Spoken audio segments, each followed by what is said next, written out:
بسم اللہ الرحمن الرحیم۔ السلام علیکم معزز طلبہ کرام، آپ سب کیسے ہیں؟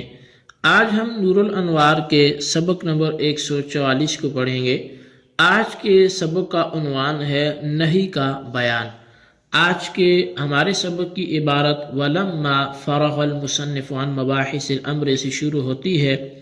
آئیے سب سے پہلے عبارت پڑھ کے اس کا ترجمہ کرتے ہیں، اس کے بعد باقاعدہ سبق کی وضاحت کی طرف بڑھتے ہیں۔ مصنف علیہ رحمہ لکھتے ہیں وَلَمَّا فَرَغَ الْمُصَنِّفُ عَنْ مَبَاحِثِ الْأَمْرِ شَرَعَ فِي مَبَاحِثِ النَّهْيِ، اور جب مصنف امر کی مباحث سے فارغ ہوئے تو نہی کی بحث میں شروع ہو گئے۔ فقال، پس مصنف نے فرمایا وَمِنْهُ النَّهْيُ، اور اسی سے نہی ہے، وَهُوَ قَوْلُهُ أي القائل، اور وہ اس کا کہنا ہے یعنی قائل کا کہنا، لِغَيْرِهِ عَلَى سَبِيلِ الْإِسْتِعْلَاءِ لَا تَفْعَلْ،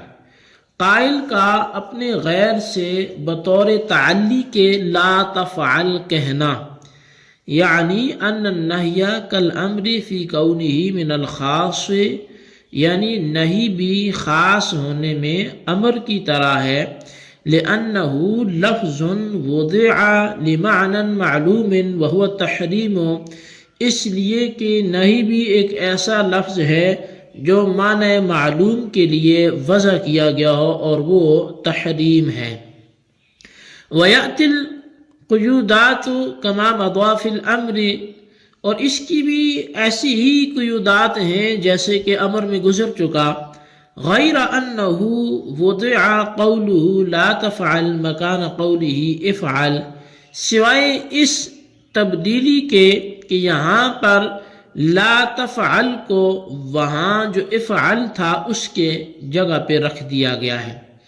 وَهُوَ يَشْمُلُ الْمُخَاطَبَ وَالْغَائِبَ وَالْمُتَكَلِّمَ وَالْمَعْرُوفَ وَالْمَجْهُولَ،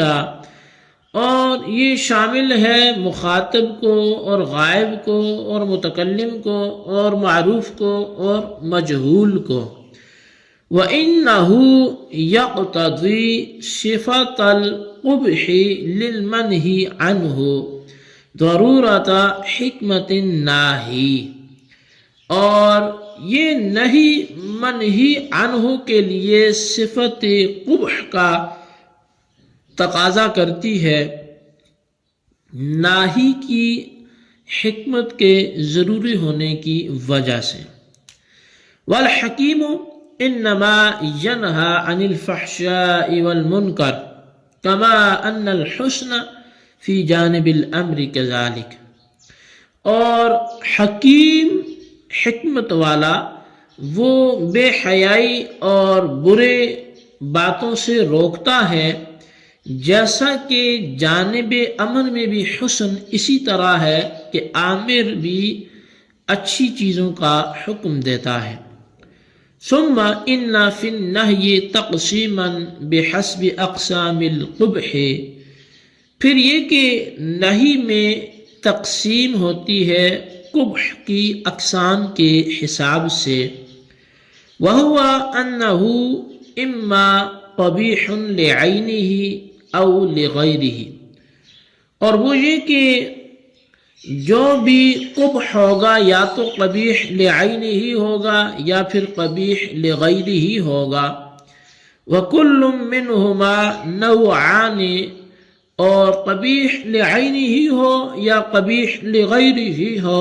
ان دونوں میں سے ہر ایک کی دو دو قسمیں ہیں۔ فصار المجموع اربعۃ علی ما بینہ المصنف، بس مجموعی طور پہ یہ 4 قسمیں بن جائیں گی اس بنیاد پر جس کو مصنف نے بیان بھی فرمایا ہے۔ جی طلبہ کرام، یہ ہمارے آج کے سبق کی عبارت اور اس کا ترجمہ تھا جو آپ نے سماعت کیا۔ اب آئیے آج کے سبق کی جو وضاحت اور اس کی تشریح ہے اس کی طرف بڑھتے ہیں۔ اس سے پہلے ہم امر کا بیان پڑھ رہے تھے اور اللہ کے فضل اور اس کے احسان سے امر کی ایک طویل بحث سے فراغت ہوئی، اور اب اسی کی توفیق سے نہی کی مباحث کا آغاز کرنے لگے ہیں۔ چنانچہ مصنف رحمۃ اللہ تعالی علیہ نے فرمایا کہ نہی جن صیغوں پر نہی کا اطلاق ہوتا ہے وہ خاص کے قبیل سے ہیں،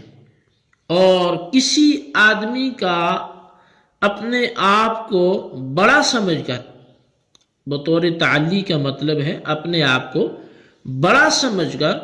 دوسرے کو لا تفعل، تو نہ کر، یہ کہنا نہیں ہے۔ شارح کہتے ہیں کہ مسمى امر کی طرح مسمى نہیں بھی خاص ہے، یعنی جیسے امر خاص تھا ایسے نہیں بھی خاص ہے، کیونکہ نہیں ایسا لفظ ہوتا ہے جو معنی معلوم یعنی تحریم کے لیے وضع کیا گیا ہے۔ ہمیشہ کسی چیز کو روکنا ہے تو اس کو حرام قرار دینا ہے، اور نہیں کی تعریف کا جو حاصل نکلے گا وہ یہ نکلے گا کہ کسی آدمی کا اپنے آپ کو بڑا سمجھ کر دوسرے کو کسی کام کے نہ کرنے کا کہنا یہ نہیں ہے۔ شارح فرماتے ہیں کہ نہیں کی تعریف میں الفاظ قیود کے وہی فوائد ہیں، جو الفاظ قیود ہیں ان کے وہی فوائد ہیں جو امر کی تعریف کے تحت گزر چکے ہیں، تو وہ اسباق دوبارہ سماعت کر لیے جائیں۔ صرف اتنا فرق ہے کہ امر کی تعریف میں افعل ہے اور نہی کی تعریف میں افعل کی جگہ پر یہاں لا تفعل ہے، اور چونکہ امر میں کسی کو کسی کام کا حکم دیا جاتا ہے تو اس لیے افعل ہے کہ تو یہ کام کر، اور نہی میں کسی کو کسی کام سے روکا جاتا ہے تو اس لیے یہاں لا تفعل ہے کہ تو یہ کام نہ کر۔ باقی جو فوائد و قیود ہیں وہ وہی ہیں جو امر میں بیان کر لیے گئے ہیں۔ اچھا، وَهُوَ يَشْمَلُ المخاطب سے ایک سوال کا جواب دینا مقصود ہے، اور وہ سوال یہ ہے کہ نہی کی تعریف غیر جامع ہے، کیونکہ مذکورہ نہی کی تعریف لا تفعل کی وجہ سے نہی غائب اور نہی متکلم کو شامل نہیں ہے، کیونکہ لا تفعل تو مخاطب ہے،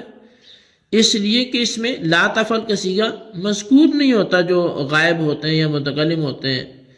تو مخاطب ہی کے ساتھ خاص ہو گئی ہے۔ تو اس کا جواب یہ ہے کہ لا تفعل سے واحد مذکر حاضر کا صیغہ مراد نہیں ہے، بلکہ ہر وہ صیغہ مراد ہے جو طلب کف پر دلالت کرے، یعنی کسی کو کسی کام کے روکنے پر جو دلالت کرے وہ ہر صیغہ مراد ہے، اور مضارع سے مشتق ہو وہ صیغہ خواہ غائب کا ہو، خواہ متکلم کا ہو، خواہ معروف ہو، خواہ مجہول ہو، اس کے بعد لا تفعل کا لفظ ہر ایک کو شامل ہوگا اور نہی کی تعریف جامع ہو جائے گی۔ تو یعنی یہاں لا تفعل سے مراد کوئی خاص لا تفعل مخاطب کا صیغہ ہی نہیں ہے، بلکہ لا تفعل سے مراد عمومی طور پہ فعل نہی کا ہر صیغہ ہے۔ اب مصنف الرحمہ فرماتے ہیں کہ ان نہی اس بات کا تقاضا کرتی ہے، یعنی وَإِنَّهُ يَقْتَضِي سے وہ یہ بیان فرماتے ہیں کہ نہی اس بات کا تقاضا کرتی ہے کہ فعل منہی عنہ نفس الامر میں قبیح ہے، اور نہی کا فعل منہی عنہ کے ساتھ متعلق ہونا اس کے قبح کو ظاہر کرتا ہے۔ گویا شارع نے کسی فعل سے اس لیے منع کیا ہے کہ وہ فعل قبیح ہے، اور شارع کی کسی فعل سے منع کرنے کا مطلب یہ ہے کہ شارع یوں کہتا ہے کہ یہ فعل قبیح ہے اس لیے اس کو مت کرو۔ ایسا نہیں ہے کہ شارع کے منع کرنے سے اس فعل میں قبح ثابت ہوتا ہے، بلکہ جو قبح نفس الامر میں موجود ہوتا ہے شارع نہی کے ذریعے اس کو ظاہر فرما دیتا ہے۔ اگر شارع کی نہی سے قبح ثابت ہوتا تو مصنف یوں فرماتے کہ وَإِنَّهُ يُثْبِتُ صِفَةَ الْقُبْحِ، یعنی نہی صفت قبح کو ثابت کرتی ہے۔ بس مصنف کا یثبت کے بجائے یقتدی کا لفظ ذکر کرنا اس بات کی نشاندہی کرتا ہے کہ فعل منہی عنہ نفس الامر میں قبیح ہوتا ہے، اور شارع نہی فرما کر اس قبح کو ظاہر کرتا ہے۔ بہرحال نہی فعل منہی عنہ کے لیے صفت قبح کا تقاضا